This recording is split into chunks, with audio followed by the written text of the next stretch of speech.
Hello everyone, kumusta kayong lahat? Tatlong dahilan kung bakit mas mainam na dalhin ang iyong sasakyan sa lehitimong karwas kaysa linisin ito sa sarili mong bahay.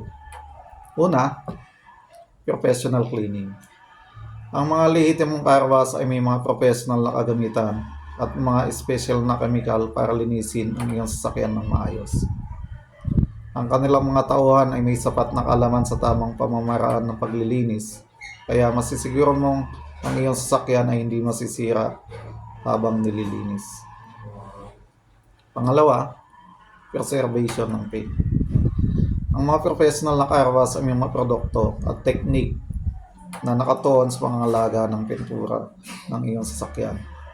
Ito ay nagbibigay daan sa pagpigil ng gasgas at iba pang pinsala sa pintura na maaaring mangyari kapag maling pamamaraan ang ginawa sa paglilinis. Pangatlo, efficiency.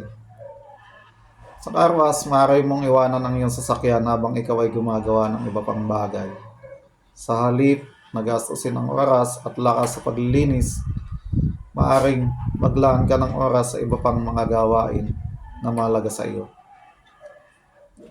Sa kabuuan, ang pagdadala ng iyong sasakyan sa lehitimong carwash ay maaaring magdulot ng mas mahusay na resulta, mas mabilis na proseso, at mas mababang panganib na pinsala sa iyong sasakyan. Yun lang. Salamat.